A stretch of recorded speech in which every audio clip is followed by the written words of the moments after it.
आप सभी मित्रों को मेरा मैत्रीपूर्ण प्रणाम। कितने लोग स्कूल जाते हैं पहले ये बताएं। जब स्कूल में टीचर अगर गुड मॉर्निंग कहे तो रिप्लाई में क्या बोलते हैं? तो मैंने प्रणाम किया तो आपने क्या किया? कीजिए प्रणाम। अभी इतना बातचीत हो रहा था तो इतना हल्ला हो रहा था, अभी मुंह से आवाज नहीं निकल रही है आप लोगों की। जोर से बोलिए, सभी बोलिए प्रणाम। इधर देख करके फिर से बोलिए। सभी कोई को मैं बोल रहा हूँ, सभी कोई को बोल रहा हूँ प्रणाम। हाँ, सभी को बोलना है। मैं अकेले सिर्फ बोलूंगा ऐसा नहीं है। जब हम किसी को आदर दे रहे हैं तो मुझे भी आदर चाहिए, नहीं तो मैं जबरदस्ती लेता हूँ।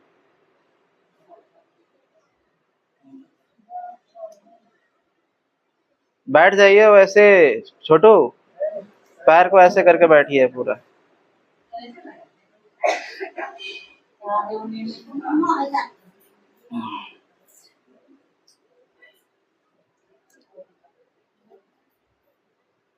चलिए, आप लोग ज्यादा बच्चे लोग आज आए हुए हैं, एक कहानी से शुरुआत करते हैं आज के कार्यक्रम की। एक गांव की कहानी है कि एक बूढ़ी अम्मा एक मुर्गे को पाली रहती है। वो मुर्गा डेली 4 बजे भोर में उठ करके बांग मारना शुरू कर देता है। बांग मारना मतलब समझ में आता है ना? कुकड़ू को चिल्लाना। तो वो चिल्लाता बहुत जोर से। तो जब तक उसके घर पे चिल्लाता तो कोई दिक्कत नहीं। कभी क्या करता है कि किसी के दूसरे के घर पे चढ़ करके चिल्लाने लग जाता है, कभी दूसरे के घर पे चढ़ के चिल्लाने लग जाता है। तो लोग परेशान हो गए थे कि हम लोग 4 बजे भोर में उठ के करे तो करे क्या। तो लोगों ने कंप्लेन किया कि देख, अपने मुर्गे को संभाल के रख, सुबह सुबह मेरे घर पे आकर के बांग देना शुरू कर देता है, चिल्लाना शुरू कर देता है और हमारा नींद खराब कर देता है। तो उसने सुना नहीं, 1-2 दिन बंद करके रखी टोकरी में, और फिर कुछ दिन के बाद फिर छोड़ दी। फिर वो चिल्लाना शुरू कर दिया। तो गांव के सारे लोग परेशान होकर के पंचायत किए, और पंचायत करके उस बुढ़िया को गांव से बाहर भगा दिए, गांव से ही बाहर निकाल दिए उस बुढ़िया को।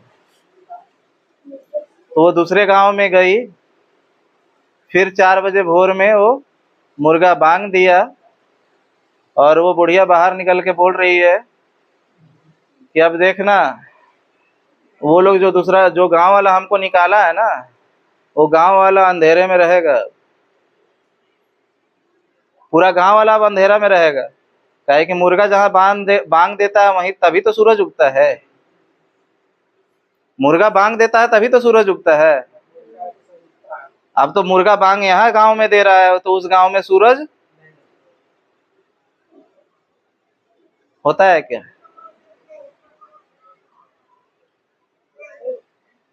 ऐसा होता है क्या? गांव में मुर्गा नहीं है, उस गांव में सूरज उगता है कि नहीं उगता है, नहीं। लेकिन उसकी अपनी एक धारणा बनी हुई थी ना कि मुर्गा जब बांग देता था तो ही उसके बाद सूरज उगता था। 4 बजे भोर में मुर्गा बांग दिया तो 5 बजे सूरज उगना शुरू होता। तो वो सोची कि मुर्गा ही बांग देता है तो ही सूरज उगता है। उसने ऐसा मान लिया कि मुर्गा बांग देता है तभी सूरज उगता है। तो जब उसे गांव वालों ने धक्का मार के बाहर फेंक दिया, गांव से बाहर निकाल दिया, तो वो बोल रही है अब तो मुर्गा मेरे गांव में बांग दे रहा है, तो दूसरे गांव वाला अंधेरे में न रहता होगा, क्योंकि बांग यहाँ दिया है तो सूरज यहाँ उगेगा। अब बात यहाँ ये है कि ये बातें मैं बोल क्यों रहा हूं।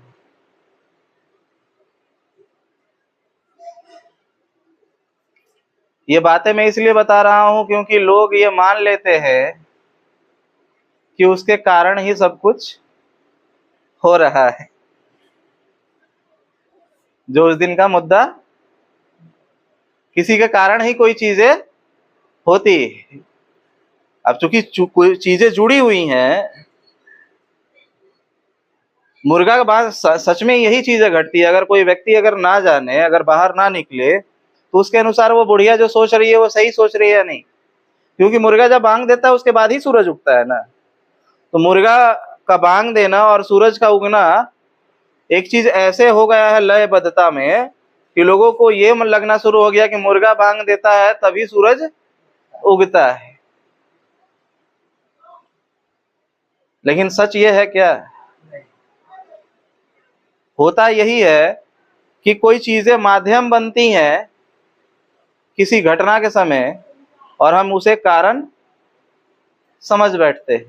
वो बूढ़ी अम्मा क्या समझ रही है? कारण समझ रही है कि सूरज के उगने का कारण मुर्गा का बांग देना है। लेकिन मुर्गा का बांग देना वो ऑटोमेटिक है, वो 4 बजे भोर में देना है उसे। उसको सूरज उगने और ना उगने से कोई मतलब है क्या? कोई मतलब नहीं। एक राजमहल में मोबाइल दीजिएगा, उसका टॉर्च जला ले। अगर जी किन्हीं का है तो इधर दीजिएगा, यहाँ रख दीजिएगा। एक राजमहल में ऐसा ही एक मिलता जुलता कहानी है कि एक राज्य में छिपकली की शादी थी और उस छिपकली की शादी में पूरे राज्य भर के छिपकलियों को बुलावट था। पूरे राज्य की छिपकलियों का बुलावट था। उसमें राजमहल की भी छिपकली को बुलावट था। तो जिस दिन शादी हुआ छिपकली का, तो उसमें राजमहल की छिपकली नहीं आई। तो शादी में तो सारी छिपकलियां आई, तो लोगों ने बोला कि ये राजमहल वाली छिपकली नहीं आई।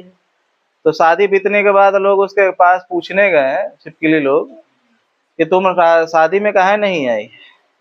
तो छिपकली कहती है कि मेरे ही वजह से हम उसमें गुंबद में रहते हैं, हम ही तो गुंबद को संभाल के रखे। अगर हम शादी में आ जाते तो गुंबद गिर जाता। तो महल के जो गुंबद है उसको मैं ही संभाल के रखी हूँ। अगर मैं ना होती तो गुंबद गिर ना जाता। उसी तरीके से इंसान भ्रम में पाले हुए है कि मेरे वजह से ही ये दुनिया चल रही है। अगर मैं ना होता तो दुनिया नहीं होती, वो नहीं होता तो ये नहीं होता, ये नहीं होता तो वो नहीं होता। समझ में आ रहा है कोई चीजें? क्योंकि किसी के कारणवश कोई भी चीजें रुकी हुई नहीं होती है। कोई भी कारण नहीं है इस सृष्टि को चलने के लिए कि कोई कह दे कि उसके कारण ये दुनिया चल रही है और वो ना होता तो ये ना होता। ये सिर्फ एक भ्रम है, सिर्फ और सिर्फ एक भ्रम है कि किसी के होने से दुनिया चल रही है।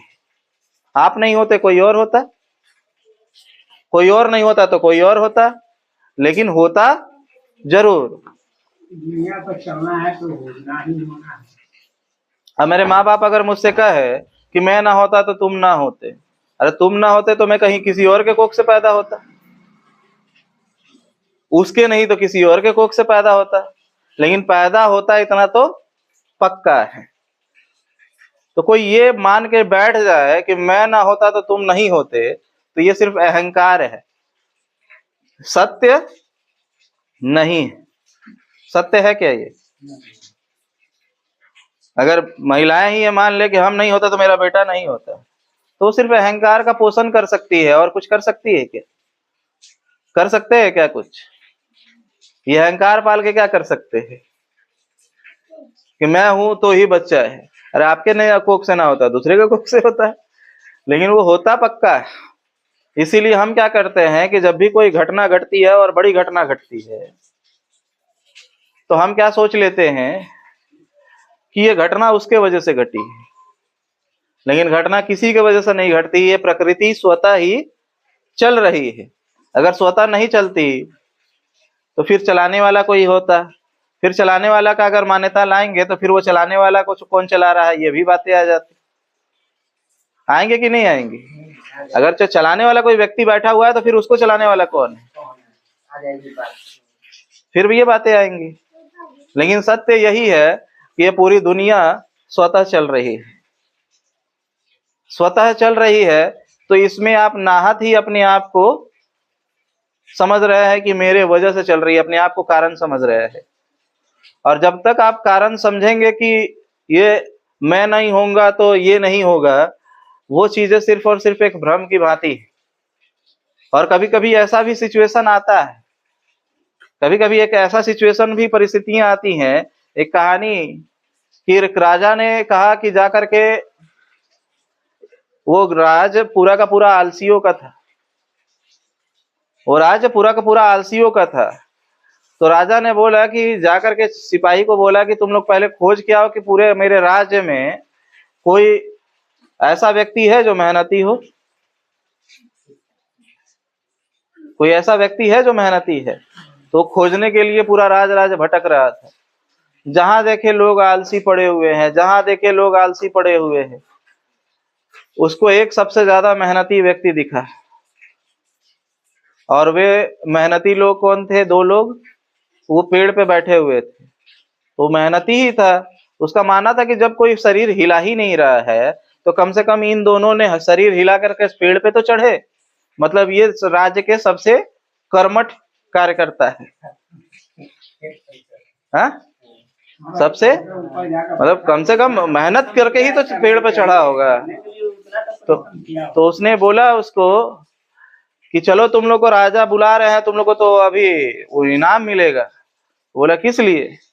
तो राजा ने बोला था कि सबसे मेहनती लोगों को, कर्मठ लोगों को खोजना है पूरे राज्य भर में। हमें तो कोई नहीं मिला, सब आलसी थे। तुम लोग तो इतना मेहनत किए हो कि तुम लोग पेड़ पे चढ़े हो, चलो तुम लोग को इनाम दिलवाएंगे। बोलता है तुम इस भ्रम में मत रहो, वो लोग तो फिर भी आलसी, हम लोग महा आलसी। तो बोला कैसे? बोला जब ये पेड़ छोटा था तभी इस पे बैठे थे,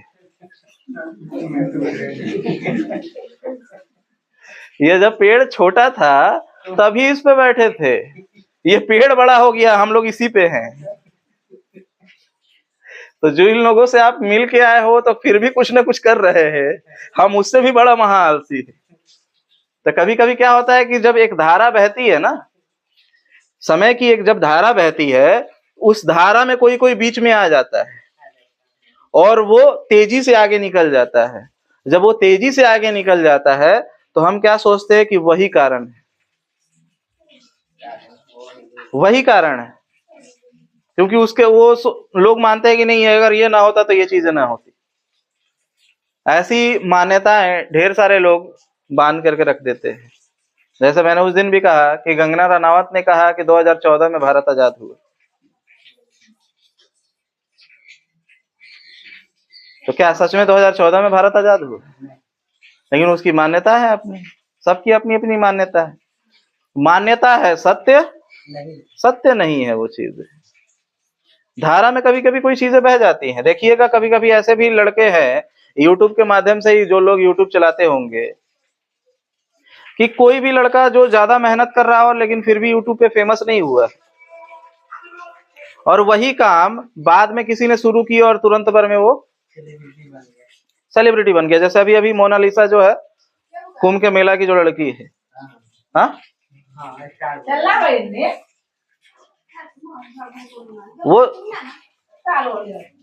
वो समय की धारा के बीच में, समय की धारा जो थी उसके साथ वो अचानक से मिल गई। उसने कोई स्ट्रगल किया क्या? स्ट्रगल किया फिल्म इंडस्ट्री के लिए? नहीं, नहीं ना। कोई स्ट्रगल किया? किसी ने देखा उसको स्ट्रगल करते हुए? नहीं। अभी अभी वो कुंभ के मेले में थी, अचानक से वो हाईलाइट हुई और अचानक से फिल्म इंडस्ट्री तक पहुंच गई है। लेकिन वो सोचे कि नहीं नहीं, हम तो बड़ा मेहनत से पहुंचे। कल चल करके 100 साल के बाद उसके माँ बाप, मतलब उसके बेटा बेटी और उसका पोता नाती बोले कि नहीं नहीं, मेरी माँ तो बड़ा मेहनत करके इंडस्ट्री तक पहुंची थी। तो क्या बात वो सत्य है? कभी कभी ऐसे लोग आ जाते हैं जो समय के धारा के साथ एक रूप हो जाते हैं और पहुंच जाते हैं बड़ी तेजी से, लेकिन वो निकले बड़े धीरे थे। लेकिन समय की धारा कहीं कहीं से बड़ा तेज निकलती है। तो जब निकलती है तो किसी न किसी को एक को लेकर के हाईलाइट कर देती है, प्रसिद्ध कर देती है। क्यों ये बातें मैं इसलिए कह रहा हूँ कि आंदोलन के भी अगर इतिहास में जाइएगा तो ढेर सारे लोग हैं जिन्होंने विरोध किया था। ढेर सारे लोग थे जिन्होंने विरोध किया था, लेकिन हाईलाइट कौन लोग हुए? जो आजादी के बाद भी भारत में थे, जो और बचे रहे थे। आजादी के बाद भी भारत में बचे रहे, जिंदा रहे, और जिनका इतिहास उसके 20-30 साल के आसपास का भटकने वाला है। इन्हीं लोगों का नाम है, और किसी का नाम है क्या? तो ये उस धारा में, मतलब ये जो परिवर्तन हुआ एकाएक, उस परिवर्तन में ये लोग फ्रंट लाइन पे आ गए और इसके वजह से वो हाईलाइट हो गए। इसका मतलब ये नहीं है कि उन लोगों ने ही सारा काम किया था। काम करने वाले पीछे ढेर सारे लोग थे जिनका नाम भी कोई नहीं जानता है।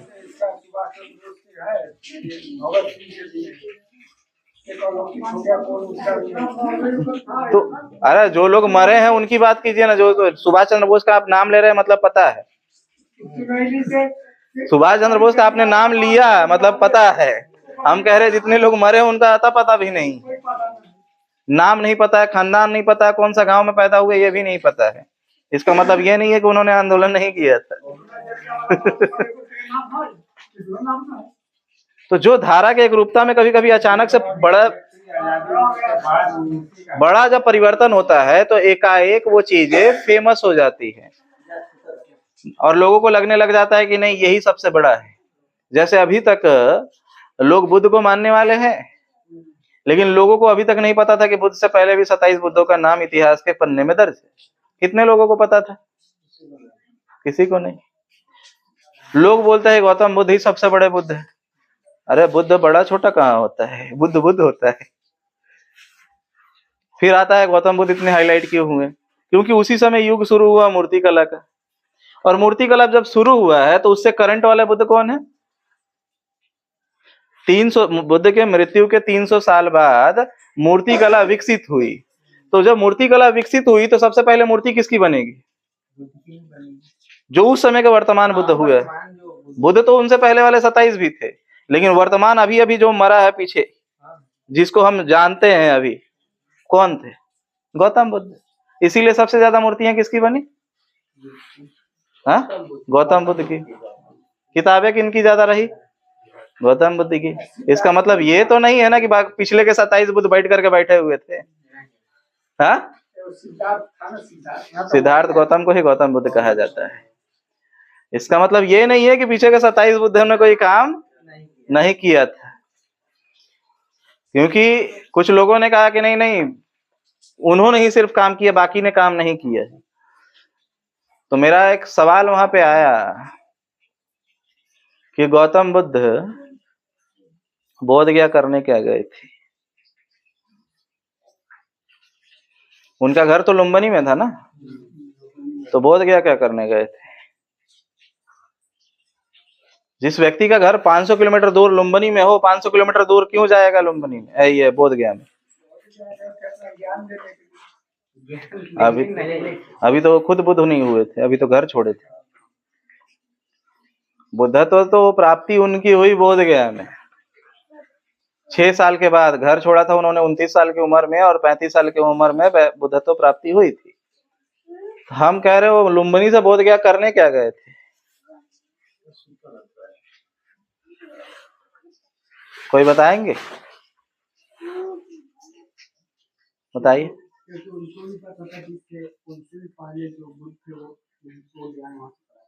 हाँ, क्योंकि गौतम बुद्ध से भी पहले के जो बुद्ध हुए उनके ध्यान स्थली वहीं थी, बोध गया। तो उन्हें पता था कि मुझे भी ध्यान करने के लिए कहाँ जाना होगा?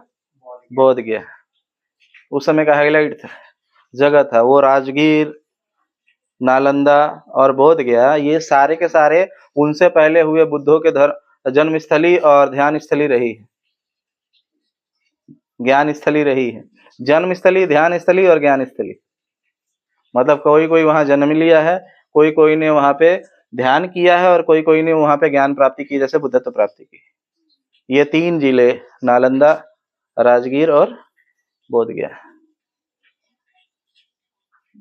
और इसके सबूत भी है। राजगीर के अगर विश्व शांति स्तूप पे अगर हम जाएंगे तो ऊपर का जो बुद्ध विहार बना हुआ है, तो राजगीर के पहाड़ी पे गौतम बुद्ध से भी पहले जो बुद्ध हुए उनका नाम भी वहां लिखा हुआ है। वो उस पहाड़ पे गए ही थे गौतम बुद्ध इसलिए क्योंकि उनसे पहले हुए बुद्ध के जो अनुयायी थे, जो भिक्षु थे, उनको ज्ञान देने के लिए। क्योंकि जब कोई भी बुद्ध मर जाता है तो फिर उसका अनुयायी फिर ध्यान से भटक जाता है कि हम किस रास्ते पे चले। तो रास्ता बताने के लिए जो वर्तमान का जो जीवित बुद्ध होता है वो उस कार्य को करने के लिए आगे जाता है, तैयार होकर के कार्य करता है। और यही कारण है कि हम झगड़े में उलझे हुए हैं। मतलब मतलब हम किसी एक चीज को जैसे ही पकड़ते हैं ना तो हम भटक जाते हैं। हम किसी एक चीज को कारण नहीं समझना चाहिए। स्वयं गौतम बुद्ध कह रहे हैं कि मैं माध्यम हूं। जो व्यक्ति बुद्धत्व प्राप्त है, जो व्यक्ति ये बातें कह रहा है, स्वयं जो पूरी दुनिया में फेमस हुआ है, वो ये बातें कह रहा है कि हम सिर्फ और सिर्फ क्या है, माध्यम है, कारण नहीं। हम सिर्फ और सिर्फ लोगों को प्रकृति का नियम बता रहे हैं। लेकिन लोगों को क्या लगता है कि गौतम बुद्ध वो अपना कोई विचार रख रहे हैं लोगों के सामने।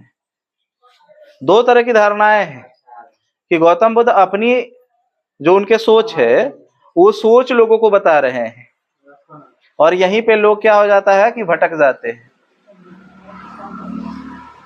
गौतम बुद्ध कहीं पे भी अपने विचार नहीं रखे हैं। ठीक है, रहने दीजिए ना। उन्होंने कभी भी अपने विचार नहीं रखे हैं कि मेरा ये मानना है या मेरे मुताबिक तुम ये चलो। जैसे बाकी जो फिलोसफर है, जो दार्शनिक है भारत भर में, दुनिया भर में, उन्हें हम विचारक कहते हैं। क्या कहते हैं? विचारक मतलब विचार करने वाला। जैसे अभी तक बहुत लोग भारत के ही जो तमाम जो लोग बौद्धिस्ट हैं, वो भी छोड़ दीजिए दूसरों की बातें, दूसरे धर्म और दूसरे लोगों की, जो अभी तक बुद्ध के धम्म में नहीं आए हैं उनकी बात ही मैं नहीं कर रहा हूँ। जो बौद्धिस्ट है वो भी ये मानते हैं कि गौतम बुद्ध पेड़ के नीचे बैठ करके विचार करते थे कि मतलब सबसे बेस्ट विचार कौन सा है, सोचते थे।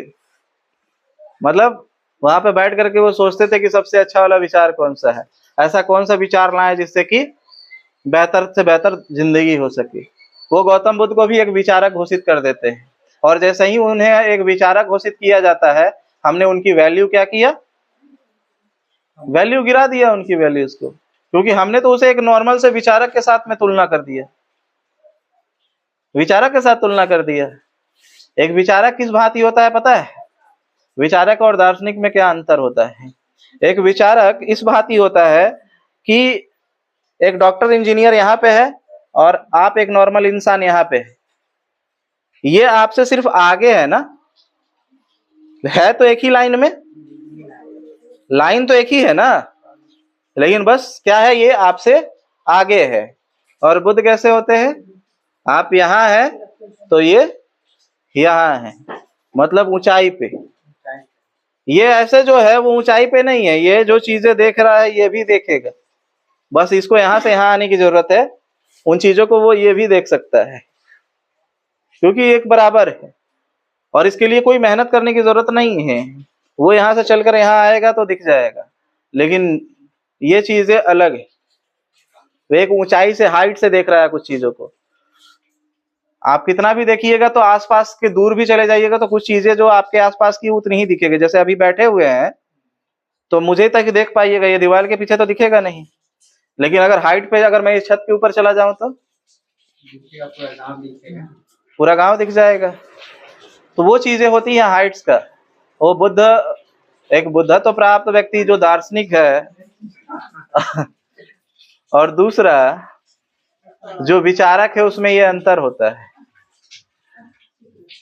जो बुद्धत्व प्राप्त व्यक्ति है वो प्रकृति के नियम को लोगों तक रखता है। प्रकृति का एक नियम चल रहा है, जैसे कि न्यूटन ने, कहा जाता है कि न्यूटन ने गुरुत्वाकर्षण की खोज की। सबसे बड़ी झूठ है। खोज करने का मतलब क्या होता है? खोज करने का मतलब क्या होता है? उसने बनाया होगा। हाँ, बनाया होगा। जिसने बाइक की खोज की तो बाइक को उसने बनाया ना। उससे पहले बाइक एग्जिस्ट करती थी, मतलब बाइक था? नहीं था ना। उसने बाइक को बनाया। तो क्या न्यूटन ने ग्रेविटी को बनाया, गुरुत्वाकर्षण को बनाया? नहीं बनाया। वो पहले से था, उसने उसका नामांकन किया। उसी तरीके से बुद्ध ने जितनी भी बातें बताई है वो अपनी बातें नहीं बता रहे हैं, प्रकृति किस नियम पे चलती है उस चीज को बता रहे हैं। वो अपनी बातों को नहीं बता रहे हैं। प्रकृति किस अनुसार चलती है, किस नियम पे चलती है, वो उसे बता रहे हैं। तो उसी तरीके से प्रकृति का जो नियम है वो परिवर्तनशील है, वो कभी भी रुकता नहीं है। वो हर क्षण प्रति क्षण परिवर्तन हो रहा है। चाहे वो संस्कार हो, संस्कृति हो, सभ्यता हो, इंसान हो, वस्तु हो, कुछ भी चीज है वो समय के साथ परिवर्तित होती चली जाएंगी। और कोई व्यक्ति ये चाहता है कि ये जो हम आज अमीर हैं और हम अमीर के अमीर बने रहे, तो फिर उसका दुख का कारण हो जाएगा। क्योंकि उसका ठहरने की कोशिश करना, परिवर्तनशील दुनिया में ठहरने की कोशिश करना ही उसे दुख देना शुरू कर देगी। और लोग ठहर गए हैं, और जब उन्हें ये बातें कही जाती हैं कि आप ठहर गए हो, आप यहां से बदलो इन चीजों को, तो बदलने के जगह पे क्या कहते हैं? तुम ही ज्यादा तेज बन रहे हो। हमारा पूर्वज इन चीजों को करते हुए आ रहा है, बहुत लंबे समय से चलते हुए आ रही है ये परंपरा। हम तुम्हारी बातों को क्यों माने? कई जगह पे मुझे ऐसी बातें बोली गई कि जो चीजें पूर्वजों से चलती आ रही है वो गलत कैसे हो सकती है। तो मैंने इसको लेकर के भी एक कहानी उस समय सुनाया था, जो मैं आप सभी को भी सुनाना चाहता। वो कहानी ये है कि एक दंपति थे। दंपति का मतलब समझ में आता है कि नहीं? उसे बंद मत कीजिए। दंपति का मतलब कोई बोल नहीं रहा। दबंग जो है, दंपति, पति पत्नी। तो पति पत्नी दोनों के दोनों अंधे थे, दोनों के दोनों अंधे थे। शादी हुआ, अगले दिन फिर वो खाना बनाने बैठी तो रोटी पका रही थी। रोटी पकाते जा रही थी और पतीले में रखते जा रही थी, मतलब प्लेट में। बनाते गई, रखते गई, बनाते गई, रखते गई। आखिर में जब वो पतीले को, मतलब प्लेट को जब उठाई तो देख रही है उसमें रोटी नहीं है। तो उसने अपने पति को बोला कि ये रोटी मैंने बनाया, ये कहाँ गया? तो उसने बोला, जा, घर में तो एक बिल्ली है, हमने तुमको तो बताइए नहीं किए। घर में एक बिल्ली है, हमने तो तुम्हें बताया ही नहीं। हो सकता है बिल्ली ही सारा रोटी लेके भाग गई। तो बोले, आज रात तो अब हम लोग को भूखे सोना पड़ेगा। लेकिन अगर ऐसा ही बिल्ली चोरी करते रह जाए रोटी, तो हम लोग तो रोज भूखे सोएंगे। तो बोला कि नहीं, ठीक है, कल इसका इंतजाम किया जाएगा। तो जब कल वो रोटी बनाने बैठी तो ये एक एक्स्ट्रा प्लेट लेकर के बैठ गया, उसको ऐसे पलट करके, जब ऐसा सीधा रहता है उसको उल्टा करके और रख करके उसको ऐसे ऐसे पीटने लगा। तो जब तक वो रोटी बनाती तब तक वो प्लेट को पीटता। तो रोटी बनाना खत्म हुआ, जब वो प्लेट को उठाई तो देख रही है इसमें रोटी बचा हुआ है। मतलब प्लान सक्सेसफुल। मतलब ये जो प्लान हमने बनाया था कि रोटी चोरी ना हो, वो सफल, क्योंकि दोनों अंधे थे तो देख नहीं सकते थे, और डंडा पीट करके ही वो रोटी बचा सकते थे। ये समय ऐसा ही गुजरता गया, ऐसे ही रोटी जब पकता वो बजाता। समय गुजरता गया और एक दिन उन दोनों के घर में एक स्वस्थ बच्चे का जन्म हुआ। स्वस्थ बच्चा कहने का मतलब मेरा ये है कि वो अंधा काना लुल्ला नहीं था, वो देख सकता था। जैसे ही वो बच्चा साल भर का हुआ तो उसकी माँ ने कहा कि अब आपको बजाने की जरूरत नहीं है, आप बाहर का काम देखिए, अब ये बच्चे को हम सिखा देते हैं, ये बैठ करके बजाते रहेगा ऐसे ऐसे ऐसे। तो उसने सिखा दिया। अब जब भी वो रोटी बनाना शुरू करती, उसका बच्चा ऐसे ऐसे बजाना शुरू कर देता। धीरे धीरे समय गुजरता गया और उन दोनों की भी वो लड़के की भी एक दिन शादी हुई। अब शादी हुई, अगले दिन ही सो करके जब उठा तो उसकी बीवी किचन में जब गई तो अपने बीवी के साथ किचन में पीछे पीछे पीछे पीछे किचन तक गया। तो उसकी पत्नी को लगा कि मेरा पति मुझसे बड़ा प्रेम करता है, मेरा पीछे नहीं छोड़ रहा है। जैसे ही रोटी बनाना शुरू की, बजाना शुरू कर दिया। तो उसको लगा कि मेरा पति हमको बहुत प्रेम करता है, तो हमको मनोरंजन करने के लिए ढोलक बजा रहा है। लेकिन 10 दिन, 15 दिन, 20 दिन, महीना दिन गुजरा तो वो जो उसकी पत्नी थी वो नोटिस करना शुरू कर दी कि जब हम चावल बनाते हैं तब, जब हम सब्जी बनाते हैं तब ये ढोलक नहीं बजाता है, जब रोटी बनाना शुरू करते हैं तब ढोलक बजाना शुरू कर देता है। तो बोलती है, ये बताइए कि जब हम रोटी और चावल बनाते, जब हम चावल और सब्जी बनाते हैं तब आप ढोलक नहीं बजाते हैं, और जब हम रोटी बनाना शुरू कर देते हैं तो आप ढोलक क्यों बजाते हैं? तो बोलता है, ये हमारे पूर्वजों से चलते आ रहा है, हमारी परंपरा है। क्या बोल रहा है? हमारी परंपरा है, पूर्वजों से चलते हुए आ रहा है। तो वो थोड़ा तार्किक थी, उसने बोला नहीं, हम तो ऐसे नहीं मानेंगे। वो गई अपना सास से पूछने के लिए, ये बताइए मम्मी जी कि जब हम रोटी बनाना शुरू करते हैं तो ये ढोलक बजाना काहे शुरू कर देता है? तो वो सारा घटना बताई पहले का कि ये मजबूरियां थी जिसके वजह से ढोलक बजाना शुरू हुआ था। कुछ मजबूरियां थी जिसकी वजह से ढोलक बजाना शुरू हुआ था। उसी तरीके से कोई परंपरा जो आज हम देख रहे हैं, किसी कारणवश हमारे पूर्वजों के समय शुरू हुई थी, लेकिन आज हम बिना सोचे समझे उसे ढो रहे हैं। जैसे मुसलमानों में ही देखिएगा, मुसलमानों में ही अरब देश में पेड़ पौधे तो होते नहीं है। अब वहां पे लोग क्या करते थे कि एक डंडा तोड़ते और वो उसी एक डंडा से 1 महीना तक मुंह धोते थे। मतलब जितना हमने मुंह धोया इतना कुची हो बनता है ना, तो उसको काट करके फेंक देते और अगला दिन जहां से बचा हुआ है वहां से मुंह धोते। तो वैसे ही करते हुए पूरा एक डंडा 1 महीना चलाते थे। अब ये चीजें इतनी लंबे समय से चली आई कि लोगों ने समझ लिया कि यही परंपरा है, यही संस्कृति और यही धर्म है। और आज क्या हो रहा है? आज दतुवन भी है, आज ब्रश भी है, इसके बावजूद भी रोजा के समय में वो क्या करते हैं? हाँ? तो परंपरा को वो मान लिए है कि ये हमारी संस्कृति और धर्म का हिस्सा है।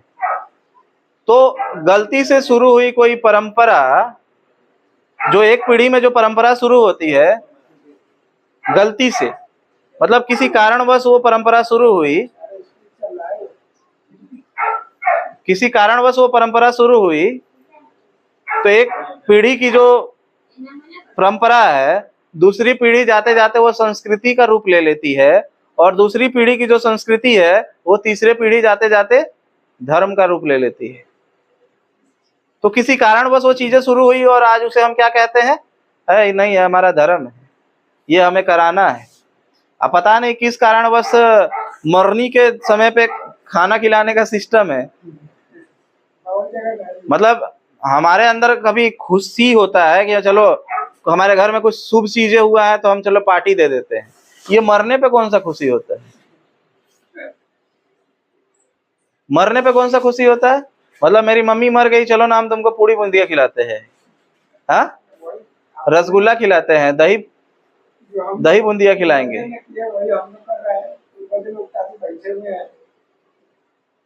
तो मतलब कोई भी चीजें हम उसके खिलाफ हम लोग चलेंगे तो कहेगा उसका बेटा बहुत ये कर रहा है। तो उस चीज परंपरा को हम क्या कर रहे हैं? ढो रहे हैं। पूरी बना के मिट्टी पे चढ़ा दिया, बाकी बार अपना खा जाओ। हम इन चीजों को जो परंपरा के तौर पे चली आ रही हैं, इसमें से एक चीज को मैंने नोटिस किया लोगों के बीच में। मैं जब दूध लेने जाता था ग्वाले के यहाँ, तो दूध जब वो दूधता था उससे आधे घंटे पहले ही चले जाते थे। तो ग्वाला का जो गाय और भैंस है वो खूंटे पे बंधी नहीं रहती थी, कभी मैंने खूंटे पे बंधी हुई नहीं देखा है। वो सुबह ही उसे दूध दूहने के बाद छोड़ देता था वो। तो मैंने देखा कि वो भैंस अपने से आई 5 बजे और आकर के अपने ही खूंटे पे खड़ी हो गई। मेरे दिमाग में उस समय एक चीज आया था कि क्या इस भैंस को जब खूंटे से आजाद किया गया तो ये भाग भी तो सकती थी ना, क्योंकि ग्वाला चराने नहीं जाता है हमारे तरफ से, वो लोग भैंस को खोल के छोड़ देता है। तो जब भैंस को उसने खुला छोड़ दिया था तो ये भी तो हो सकता था ना कि वो भाग जाती। भागती कि नहीं भागती? किसको स्वतंत्रता आजादी नहीं चाहिए? किसको नहीं चाहिए? तो भैंस को भाग जाना चाहिए था, लेकिन उस शाम को घूम फिर करके क्या करने आ गई? आ करके फिर खूंटे के पास अपने आप, अपना ही खूंटे के पास, ये भी नहीं कि दूसरे भैंस के खूंटे के पास, अपना ही खूंटे के पास आकर के खड़ी होगी। तो हमने बोला क्या ये चीजें जो भैंस के अंदर में लक्षण है, क्या इंसान के अंदर में है या नहीं? तो हम जब संगठन में रहे और सामाजिक कार्यों में रहे और लंबे समय तक राष्ट्रीय स्तर पे मैंने भ्रमण किया, लोगों से मिले, तो मुझे पता चला कि ये भैंस वाला गुण इंसानों में भी है। कैसे? छोटा सा ही उदाहरण है कि किसी समय दबाव डाल करके हो, जबरदस्ती हो, डरा धमका करके हो, लोगों को बोला जाता था पैर छूने के लिए कि बोलो पंडित जी प्रणाम, बाबू साहब प्रणाम, पैर छू करके।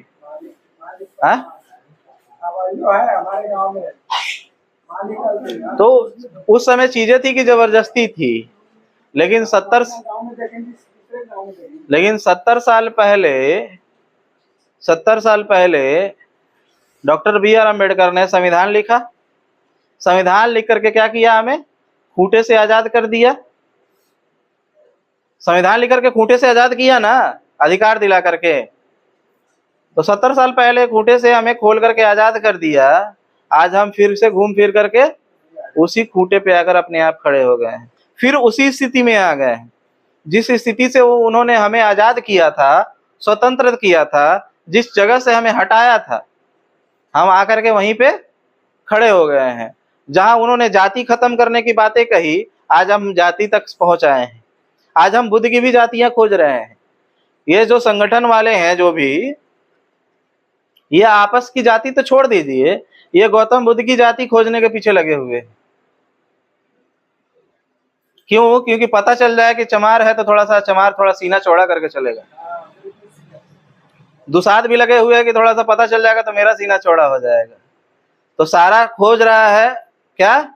बुद्ध की भी जाति खोज रहा है, ताकि पता चल जाए कि बुद्ध अगर गणे व्यवस्था था तो वो व्यक्ति आज किस जाति में है, तो थोड़ा पता चल जाए तो थोड़ा हम भी घमंडे फूल लें। इसीलिए खोज रहे हैं वो लोग, क्योंकि इन लोगों को कोई भी चीजों से मतलब थोड़ी है। इन्हें ना गौतम बुद्ध से मतलब है, ना डॉक्टर बी.आर. अम्बेडकर से मतलब है। Doctor B R. अम्बेडकर को भी ये इसलिए नहीं मानते क्योंकि वो बड़े संविधान निर्माता है। अगर संविधान निर्माता के तहत अगर डॉक्टर बी.आर. अम्बेडकर को ये समाज मानता तो संविधान जरूर पढ़ता कि नहीं पढ़ता? संविधान की वजह से अगर मानते तो संविधान पढ़ते ना जी। मेरा दुकान, जैसे जैसे होटल्स होते हैं ना, कोई दुकान गुलाब जामुन के लिए फेमस है, तो गुलाब जामुन बिना खाए हुए कैसे होते?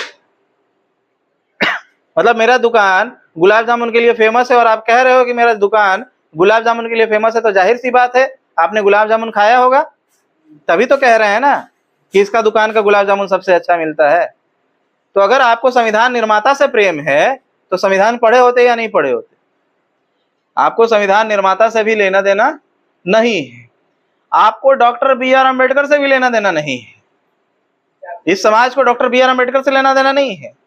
वो बोलता है नहीं 32 डिग्री है, अगर यही 32 डिग्री धारी अगर किसी दूसरे जाति में होता तो मतलब होता उसको? नहीं, उसको डॉक्टर होने से भी दिक्कत नहीं है, उसके पास 32 डिग्री है, इससे भी मतलब नहीं है। क्यों आइंस्टाइन को अपना पूर्वज क्यों नहीं मानता है? आइंस्टाइन तो दुनिया का सबसे बड़ा वैज्ञानिक है। हाँ?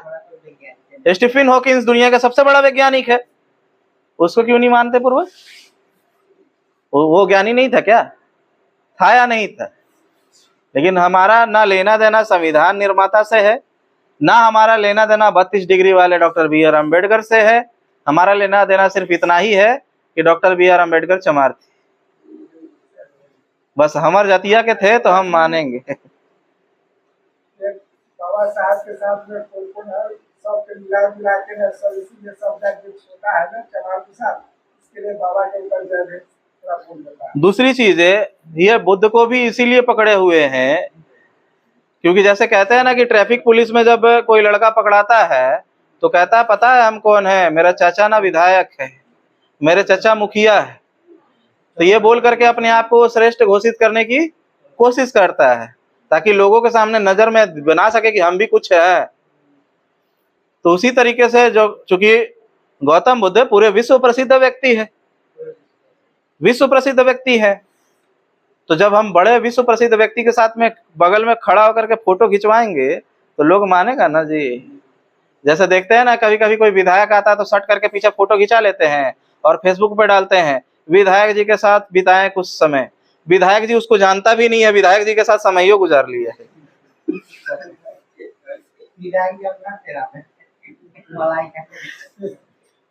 वो कहाँ से गली इधर उधर से भटक उटक के गलती से जाकर के सट गया है पीछे विधायक जी के पास और बोल दिया दोस्त को कि थोड़ा फोटो हुआ खींच देना। हम जैसे ही सटेंगे ना तो फोटो हुआ खींच देना, और फेसबुक पे पोस्ट क्या करता है, हाँ कुछ पल बिताया है विधायक जी के साथ, और विधायक जी उसका नाम तक चेहरा नहीं जानते हैं और कुछ पल बिता ले रहे हैं। उसी तरीके से डॉक्टर बी आर अम्बेडकर और गौतम बुद्ध के बगल में तस्वीर खिंचा लेकर के ये अपने आप को सर्वश्रेष्ठ समुदाय घोषित करने की कोशिश कर रहे हैं। नहीं, ना उनके सिद्धांतों पे कोई चल रहा है, ना उनके बताए गए रास्ते और मार्ग पे चल रहा है।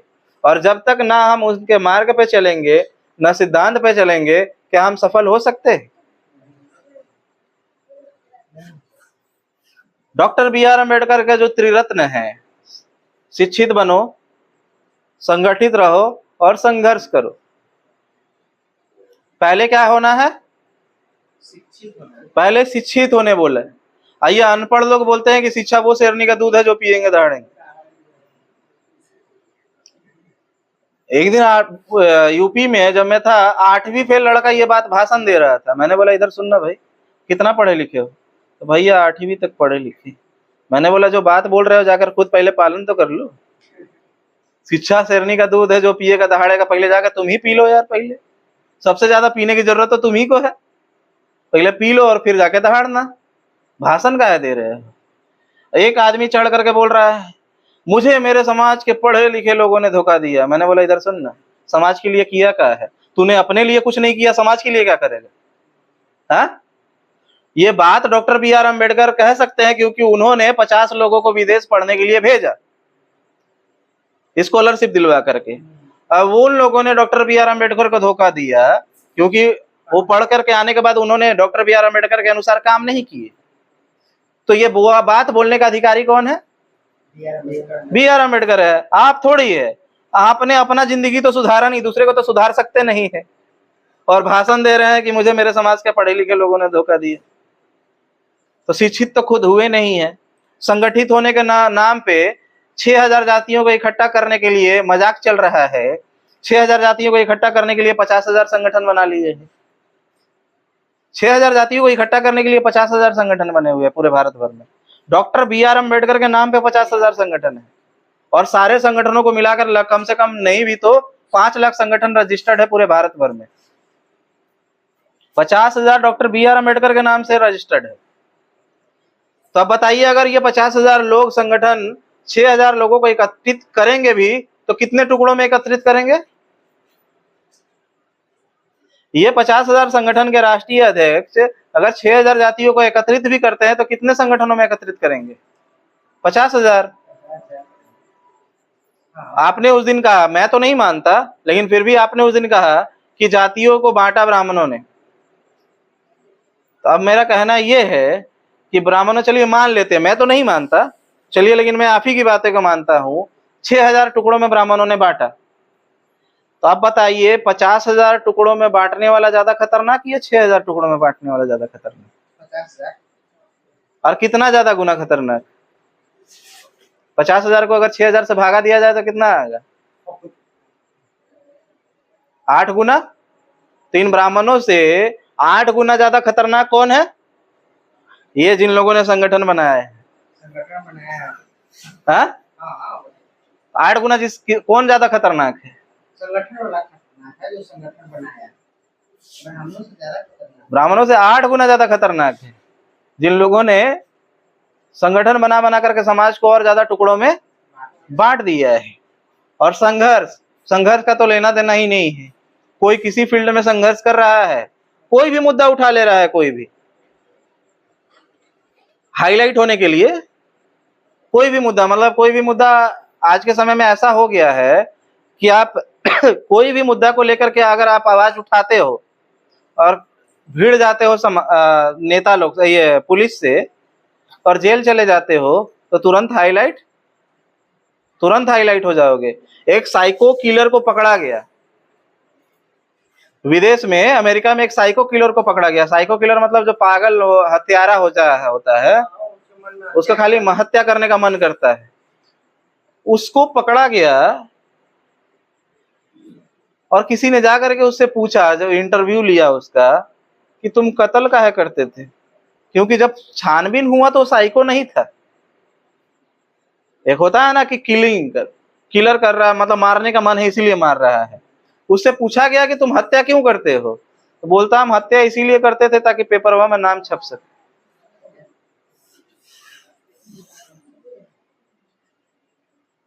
वो साइको किलर नहीं था, वो प्रसिद्धि पाना चाहता था, सस्ता प्रसिद्धि, जैसे आज के समय में उर्फी जवाद कर रही है ना, वो सस्ती पॉपुलैरिटी है, सस्ती प्रसिद्धि पाने का तरीका है।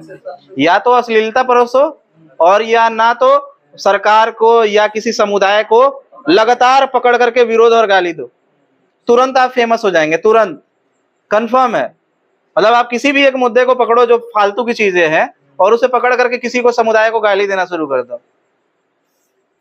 आप बीजेपी को ही गाली देने लग जाओ, आप कांग्रेस को पकड़ के गाली देने लग जाओ, आप ब्राह्मण को पकड़ के गाली देने लग जाओ, आप हाईलाइट हो जाओगे।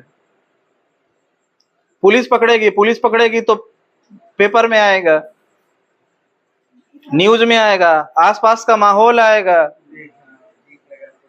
तो बड़ा सस्ता हो गया है प्रसिद्धि पाने का तरीका ये जेल जाने का, कि जेल जाओ और तुरंत प्रसिद्धि पाओ। और इससे मिलना जुलना कुछ नहीं है। कुछ समय के बाद थोड़ा पद मिल जाएगा, पैसे मिल जाएंगे, और फिर घर में वो बैठ जाएंगे। क्योंकि जो व्यक्ति अगर सत्य का काम पे निकलेगा, वो उस तरीका को अपनाएगा क्या? डॉक्टर बी आर अम्बेडकर कितने बार जेल गए? एक बार भी नहीं गए। गांधी कितने बार गया है? उसका तो धंधे वही था कि जब कुछ हो तब जेल भरो आंदोलन, तुरंत हाईलाइट होने का मुद्दा। तो आज लोग इस तरीके का उपयोग कर रहे हैं, जेल जाओ जेल जाओ। तब तो गौतम बुद्ध को भी बैठ करके धरना देना चाहिए था कि हम चाहते हैं भ्रष्टाचार मुक्त भारत हो।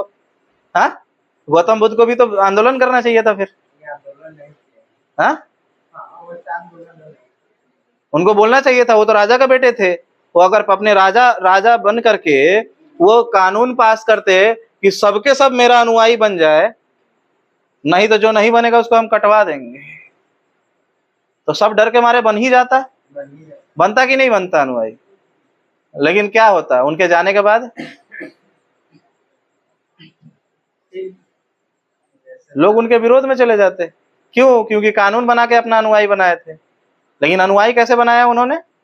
प्रेम का सहारा लेकर के, समझाने को लेकर के। तो इसीलिए सस्ती प्रसिद्धि के चक्कर में कोई पड़े ना। मेरा बस इतना ही है। ना मैं कभी मंदिर के लड़ाई के लिए कभी किसी को कहा कि मंदिर की लड़ाई लड़ने के लिए जाओ। क्यों? क्योंकि उसकी लड़ाई भी लड़ने के लिए गरीब का ही इंसान कटता है, मरता है, और फायदा नेताओं को होता है। मस्जिद की लड़ाई में भी मुसलमान में भी जो अपर क्लास मुस्लिम है वो कटाते नहीं है, कटाने वाले भी नीचे के लोग, गरीब मुसलमान कटाते हैं। हिंदू में भी गरीब हिंदू कटाता है। वही हाल इधर बुद्ध विहार की भी लड़ाई में वही है। तो जब मैं मंदिर और मस्जिद की लड़ाई में किसी को जाने नहीं बोला हूं, तो बुद्ध विहार की लड़ाई में किसको जाने बोलूंगा? लोग कह रहे हैं कि तुम क्यों नहीं जा रहे? हम बोले हम कभी मंदिर मस्जिद की लड़ाई में नहीं गए, तो बुद्ध विहार की लड़ाई में क्यों जाए? क्योंकि जब मंदिर मस्जिद की लड़ाई चल रही थी उस समय मैं स्टेटमेंट दे रहा था।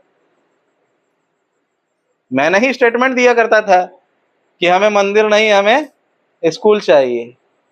मंदिर से भिखारी पैदा होंगे और स्कूल से डॉक्टर आईएएस आईपीएस पैदा होंगे। आज मैं कहूँ कि नहीं नहीं हम बुद्ध विहार बनवाएंगे, तो क्या बुद्ध विहार से क्या आईएएस पैदा होने वाले हैं क्या? हाँ, वहां से भी तो भिखारी पैदा होंगे। हम आज भी लड़ाई मेरा क्या है? स्कूल की ही लड़ाई। आज भी मैं बात करूंगा तो स्कूल की बात करूंगा, मंदिर मस्जिद और बुद्ध विहार की नहीं करने वाला मैं। आज भी मैं बात करूंगा तो शिक्षा की ही बातें करूंगा। इसलिए सबसे मेन चीजें हैं कि कोई भी इधर उधर कोई जाने की जरूरत ही नहीं है। जो जहां है कल जो इससे पहले जब हमने बातें रखी थी नैतिक शिक्षा के ऊपर, नैतिक मूल्यों के ऊपर, आप अपने जीवन में नैतिक शिक्षा अपने जीवन में उसको ढालिए कि आप नशा से दूर हो, आप मादक पदार्थों के सेवन से दूर हो, ऐसे वस्तुओं को खान पान से दूर हो जो आपके काम वासना को उत्तेजित करती हो। दूसरी चीज है कि जीवन में आप कैसे बोलचाल करते हो, अपने बच्चे के साथ बिहेव करते हो, इसके ऊपर ध्यान दो। खान पान के ऊपर ध्यान दो। इन सारी चीजों के ऊपर जब हम ध्यान देते हैं और शिक्षा के ऊपर, और खास करके जो मैंने बताया था मेडिटेशन, इसका पालन करते हैं तो जीवन में बड़े पैमाने पर बदलाव आ सकता है, बड़े पैमाने पर बदलाव आ सकता है। तो इसीलिए चाहेंगे कि अब बहुत समय हो गया है, तो 10 मिनट का हम ध्यान करा करके आज के सेशन को यहीं पे समाप्त करेंगे। मोबाइल दीजिएगा जरा। चलिए आराम से सब पलथी मार करके बैठिए तो सही।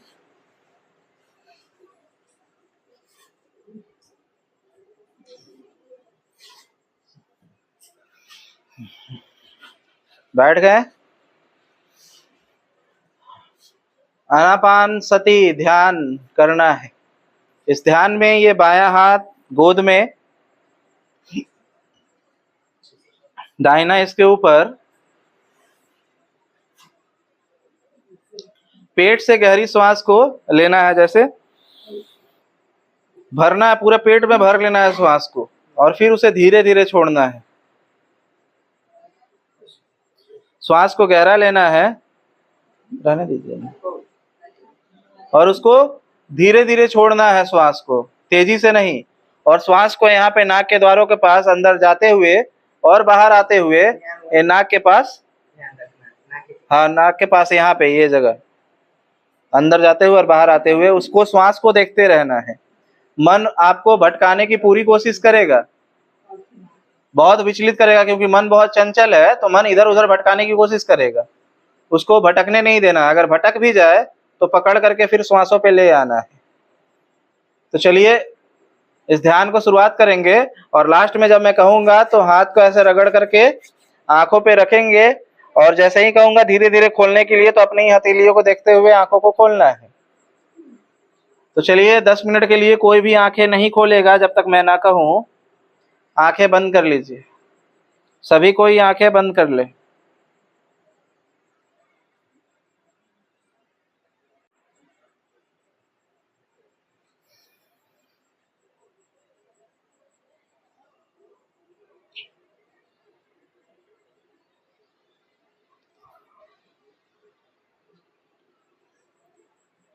कमर सीधा सबका, सारा ध्यान श्वासों के ऊपर लगाए रखें।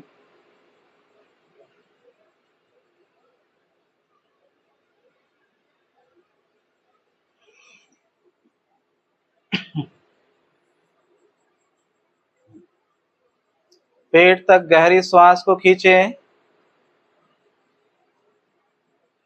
फिर उसे धीरे धीरे छोड़ें। पेट से गहरी श्वास लें, और उसे धीरे धीरे छोड़ें।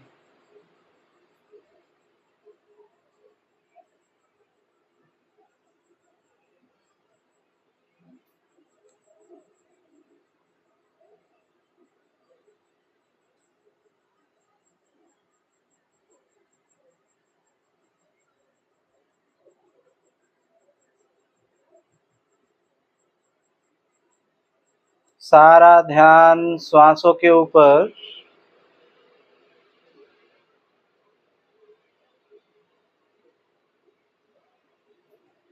सारा ध्यान श्वासों के ऊपर।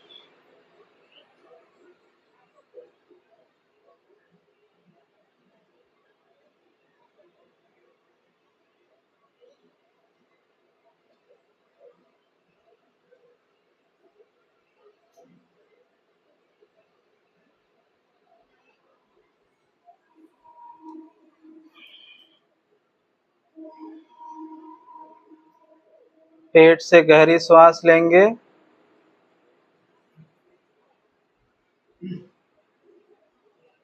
और उसे धीरे धीरे छोड़ेंगे।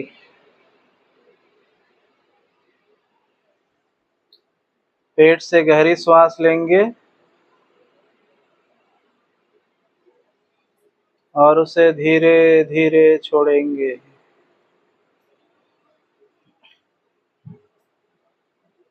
अंदर जाती हुई श्वास ठंडी महसूस होगी। बाहर आती हुई श्वास गर्म महसूस होगी।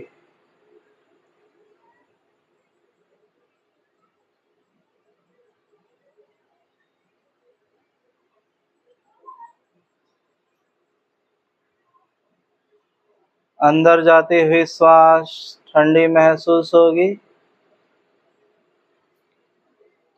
बाहर आती हुई श्वास गर्म महसूस होगी।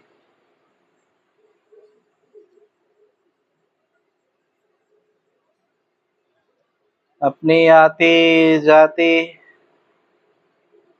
ठंडी और गर्म श्वासों को देखते रहिए।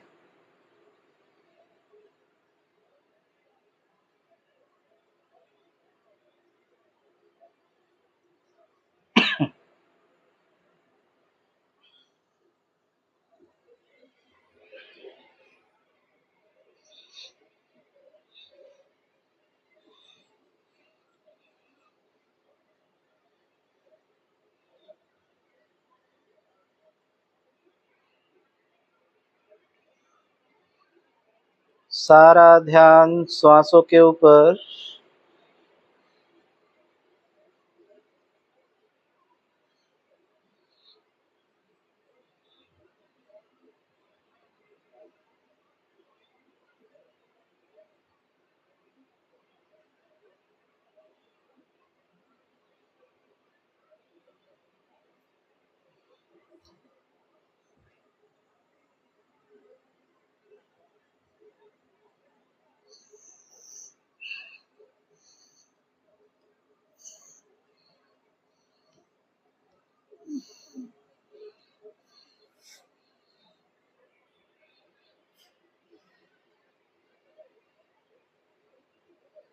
सारा ध्यान श्वासों के ऊपर।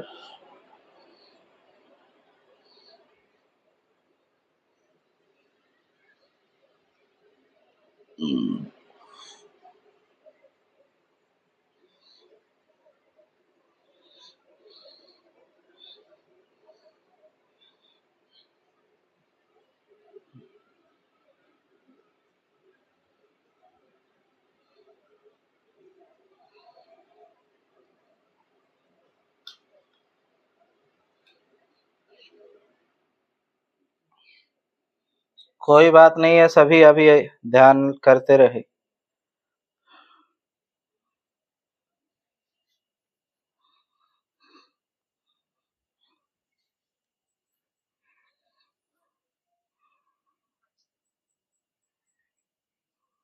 सारा ध्यान श्वासों के ऊपर।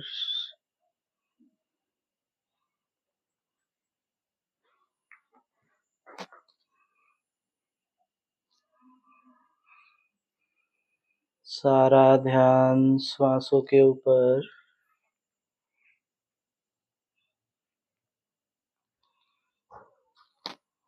अपनी आती जाती श्वासों को देखते रहिए।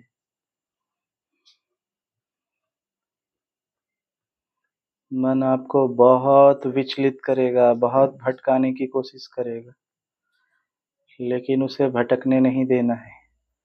और अगर भटक भी गया है तो उसे फिर से खींचकर श्वासों पे ले आना है।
आप अपने मस्तिष्क में एक नई ऊर्जा का संचार को महसूस कर पा रहे हैं।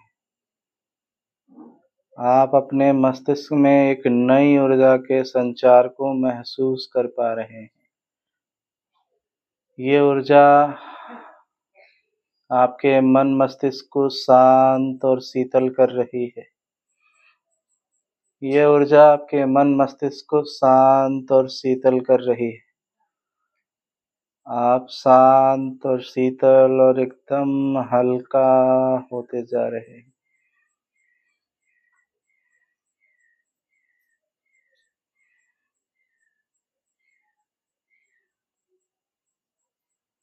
आप शांत और शीतल होते जा रहे हैं। आप शांत और शीतल होते जा रहे हैं। आप शांत और शीतल होते जा रहे हैं।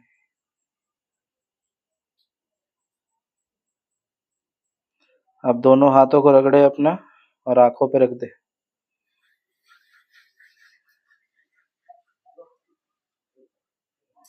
और धीरे धीरे अपने ही हथेलियों को देखते हुए आंखों को खोले।